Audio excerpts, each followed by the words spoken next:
Alright guys, Saturday morning, February the 10th, and still snowing. Got quite a bit of accumulation on the ground already, as you can see by the railing. Yeah, it's supposed to snow for pretty much the most of the rest of today, and we've got some snow for tomorrow as well, so I think by the end of the weekend we're going to be up around the 20 centimeter mark, somewhere around there. So it's probably going to be meaning that I got to shovel the driveway at least a couple times. Anyway, we're just about to head out to the garage and get the heat cranked on out there, make it a little bit more comfortable. So anyway, we'll make our way out shortly after we have breakfast.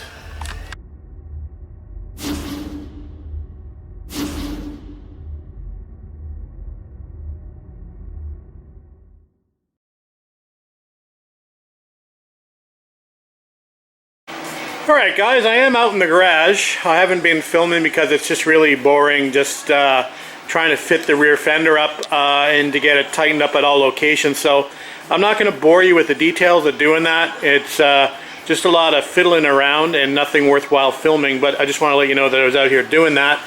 We are making a little bit of progress. I managed to actually even get the gap at the door a little bit better. I managed to move the fender forward a teeny little bit. So anyway, I'm going to continue on trying to get it fastened up at all locations, and then I'll bring you back when it's done. If it's done. Alright guys, believe it or not, after 2 hours it's taken me to put all those fasteners in. We've got them all in. Some of them aren't tight. The rear ones I haven't tightened because they are an absolute bitch to get to, and I don't want to have to do them up until I have to do them up. I'm not sure if you're going to be able to see in here. Let me get some light. But they are way up in there, and there's been a lot of work done on this flange. You can see how rusty it is in there. Front fasteners went okay. You can see a plate's been put in there, some scrappy metal. These fasteners are tucked way up under, and there's a bit of a depression there, so they get tucked back in. You can't get a socket on them. It's hard to get a wrench on them. And there's the very back one back here somewhere. Focus. And it's not going to focus. Anyway, you can see how bad that looks back up in there. But anyway, when we get this car to the sandblasters, we'll get all that rust blasted out of there at least.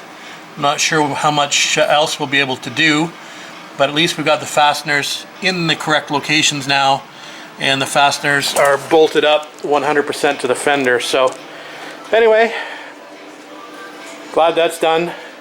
It will be, like I said, an absolute bitch once this fender's painted to actually get in there and tighten these things up. Now obviously the fender was on the car when we got it, and I remember how much of a bitch it was to get the fender off. So I can only imagine how difficult it's going to be to get the fender back on when it's nice and freshly painted. There's going to be lots of swearing that day. Oh, I forgot to show you the gap. So it is new and improved, I would say, from previously. The gap is definitely narrower.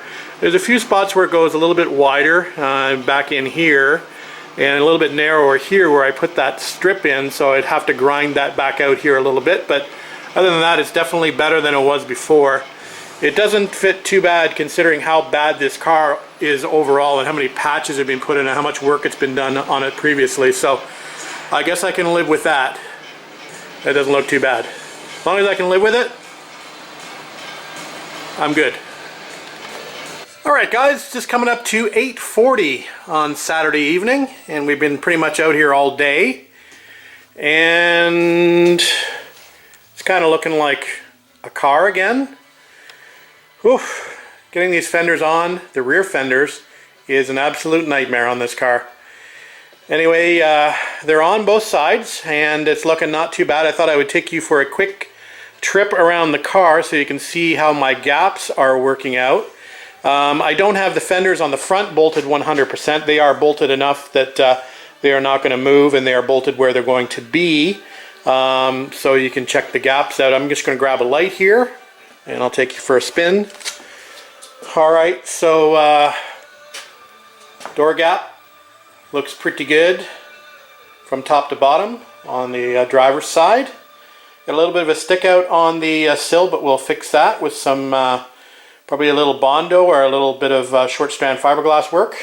Like I'd mentioned previously, the sills on the reproduction sills are noted to be of poor shape, so they need some work.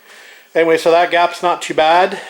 Here is the gap at the rear of the driver's side door, and again it's a little wide but fairly consistent top to bottom. We'll probably work on that a bit more, but that's the best as I can do as far as fitting the panels are concerned and moving around and playing with the door. It's not horrible. I could probably live with it if I had to. The sill fitment is very, very good down there, so I'm quite happy with that.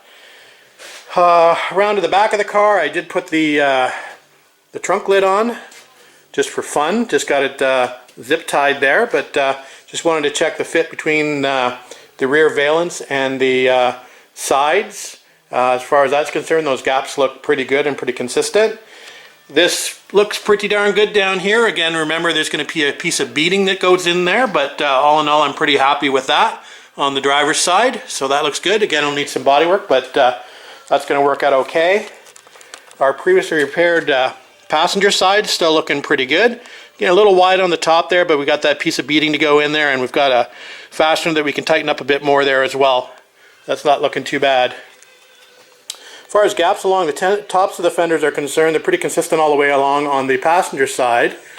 The driver's side needs a little bit of work. It gets a little wide here. So I think what we're going to end up doing there is we're going to end up doing a cut and shut. So we'll just do a slice of the fender, bring it out, and then re-weld it to bring that out. But for the most part, it looks pretty good otherwise for this car. Anyway, let's move around to the passenger side door. So, as I'd mentioned, I tightened up that gap fairly nicely, so I think that looks pretty good. A little narrow at the top now, but we can fix that by grinding out some of the rod that I welded in there. But I think that's looking pretty good. The sill fitment's not too bad, something I can live with again. Front of the door, again, fairly consistent gaps here from top to bottom, and again we need a little bit of work on the sill at the bottom, but I think we can overcome that, so that's looking not too bad. At the front valence, I've just got one bolt done up on each side, but I think that looks pretty good there. So a little bit of body work and we're good. And on the driver's side, even better. So that looks good. So there's a trip around the body. It's coming together. The work is definitely paying off. So anyway, I'm happy with the day's work.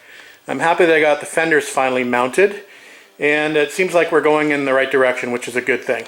Alright, before I go in, I just wanted to mention one more thing. Today is International Drive Your Triumph Day, and it's to celebrate Sir John Black's birthday.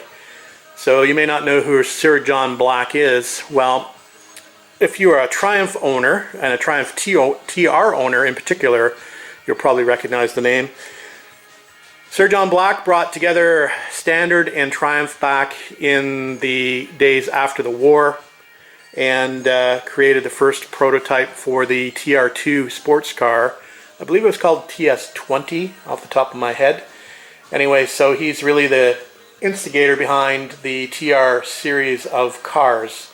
And anyway, although I can't drive my car today, since there's about 25 centimeters of snow on the ground and it's about minus 10 degrees Celsius, I think Sir John Black would be quite happy that I'm out here working on my 50-year-old sports car. What do you think? Anyway, that's it for tonight, guys. We'll get it back out here tomorrow, and we'll figure out what we're going to do tomorrow. I'm not sure where we're going to go from here. Maybe we'll just sit in my stool and look at it all day. But anyway, thanks for watching, thanks for commenting, thanks for subscribing. A short video tonight, and really, like I mentioned, I didn't take a lot of video today of me working on the car. It was just more tedious work than anything, just lining up bolt holes and screwing in fasteners, and working on gaps, which is probably the biggest pain in the world to do on a Triumph sports car.